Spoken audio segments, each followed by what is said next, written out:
ಇನ್ನು ಕೊಲೆ ಆರೋಪಿ ದರ್ಶನ್ಗೆ ಮಾಫಿ ಸಾಕ್ಷಿಯ ಭೀತಿ ಎದುರಾಗಿದೆ. ಬೆಂಗಳೂರಿನ ಪರಪ್ಪನ ಅಗ್ರಹಾರ ಜೈಲಿನಲ್ಲಿ ಈಗ ನಟ ದರ್ಶನ್ ಚಿಂತೆಗೊಳಗಾಗಿದ್ದಾರೆ. ರಾತ್ರಿ ಇಡೀ ನಿದ್ದೆ ಮಾಡಿಲ್ಲಂತೆ ಚಿಂತೆಗೀಡಾಗಿದ್ದಾರೆ ಆರೋಪಿ ದರ್ಶನ್. ರೇಣುಕಾಸ್ವಾಮಿ ಕೊಲೆ ಕೇಸ್ನಲ್ಲಿ ಜೈಲು ಪಾಲಾಗಿರುವಂತಹ ದರ್ಶನ್ ಈ ಪ್ರಕರಣದಲ್ಲಿ ಎರಡನೇ ಆರೋಪಿ. ಮಾಫಿ ಸಾಕ್ಷಿಯಾಗೋದಕ್ಕೆ ಈಗ ಪ್ರದೋಷ್ ಅರ್ಜಿಯನ್ನೇನು ಹಾಕಿಕೊಂಡಿದ್ದಾರೆ. ಆ ಹಿನ್ನೆಲೆಯಲ್ಲಿ ಈಗ ಕಂಟಕ. ನಿನ್ನೆ ರಾತ್ರಿ ಜೈಲು ಸಿಬ್ಬಂದಿ ಊಟ ಕೊಟ್ಟರು ಕೂಡ ಮಾಡಿಲ್ಲ. ಸಹಬಂದಿಗಳ ಜೊತೆ ಮಾತನಾಡದೆ ಏಕಾಂಗಿಯಾಗಿ ಕುಳಿತಿದ್ದಾರೆ. ದರ್ಶನ್ ಸೇರಿದಂತೆ ಎಲ್ಲಾ ಆರೋಪಿಗಳಿಗೂ ಕೂಡ ಈಗ ಆತಂಕ ಶುರುವಾಗಿದೆ. ಪ್ರದೋಷ್ ಮಾಫಿ ಸಾಕ್ಷಿಯಾಗೋದಕ್ಕೆ ಅರ್ಜಿ ಹಾಕಿಕೊಂಡಿರುವಂಥದ್ದು. ಬೆಳಗ್ಗೆ ಕೆಲ ಹೊತ್ತು ಬ್ಯಾರಕ್ನಲ್ಲಿಗೆ ವಾಕ್ ಮಾಡಿದ್ರು ದರ್ಶನ್. ದೈಹಿಕ ಮಾನಸಿಕವಾಗಿ ಕುಗ್ಗಿದ್ದಾರೆ. ಕೇಸ್ ಭವಿಷ್ಯ ಏನಾಗುತ್ತೋ ಎನ್ನುವ ಆತಂಕದಲ್ಲಿದ್ದಾರೆ. ದೇವ್ರ ಫೋಟೋ ಕೈ ಮುಗಿದು ಕಾಫಿ ಕುಡಿದು ಕುಳಿತರಂತೆ. ದಿನಪತ್ರಿಕೆ ನೋಡಿ ಮತ್ತೆ ಮೌನಕ್ಕೆ ಶರಣಾಗಿದ್ದಾರೆ.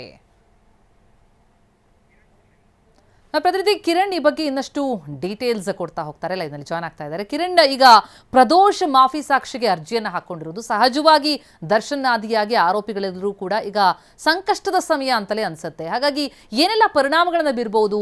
ಮಾಫಿ ಸಾಕ್ಷಿ ಆಗೋದಕ್ಕೆ ಪ್ರದೋಷ್ ಮುಂದಾಗಿರುವಂಥದ್ದು ಎಷ್ಟು ಸಂಕಷ್ಟ ತಂದೊಡ್ಡುತ್ತೆ ದರ್ಶನ್ ಅಂಡ್ ಗ್ಯಾಂಗ್ ಪಾಲಿಗೆ?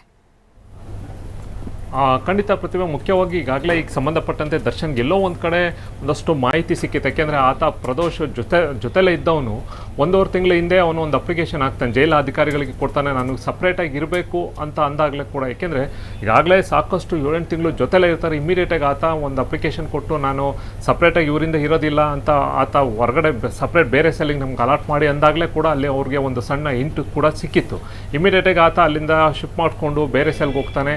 ಅಲ್ಲಿಂದ ಇವ್ರನ್ನ ಇಬ್ಬರು ನಡುವೆ ಕೂಡ ಅಂದರೆ ಇಲ್ಲಿದ್ದಂಥ ತಂಡ ಏನಿತ್ತು ಅಂದರೆ ಇವರ ಒಂದು ದರ್ಶನ್ ಮತ್ತು ಇನ್ನು ಉಳಿದಂಥ ಈ ಜನ ಇದ್ರು, ಅವ್ರಿಗೂ ಮತ್ತು ಪ್ರದೋಷ್ಗೆ ಯಾವುದೇ ರೀತಿಯ ಕಾಂಟ್ಯಾಕ್ಟ್ ಇರಲಿಲ್ಲ. ಎಲ್ಲೂ ಕೂಡ ಭೇಟಿ ಆಗುವಂಥದ್ದು ಎಲ್ಲೂ ಕೂಡ ಇರಲಿಲ್ಲ. ಆದರೆ ಇನ್ನೊಂದು ಕಡೆ ಪ್ಯಾರಲಲ್ ಆಗಿ ಪ್ರದೋಷ್ ತಮ್ಮ ವಕೀಲರು ಇರ್ಬೋದು, ಮನೆಯವ್ರ ಮೂಲಕ ಈಗಾಗಲೇ ಅದಕ್ಕೆ ಸಂಬಂಧಪಟ್ಟಂತೆ ಹೇಗೆ ಅಪ್ರೂವರ್ಗೆ ಆಗಬೇಕು ಅನ್ನೋದ್ರ ಬಗ್ಗೆ ಎಲ್ಲ ಚರ್ಚೆ ಮಾಡಿ ಆತ ಅಪ್ಲಿಕೇಶನ್ ಕೂಡ ಮೂವ್ ಮಾಡೋಕ್ಕೆ ಕೂಡ ತೀರ್ಮಾನ ಮಾಡಿದೆ. ಇನ್ನೊಂದು ಕಡೆ ಇದು ಯಾವುದೂ ಕೂಡ ಒಂದು ಸಣ್ಣ ಇದ್ರೂ ಕೂಡ ದರ್ಶನ್ಗೆ ಎಲ್ಲೋ ಒಂದು ಕಡೆ ಆಗಲ್ಲ, ಆ ಥರ ಮಾಡಲ್ಲ ಅಂತ ಅಂದ್ಕೊಂಡಿದ್ರು.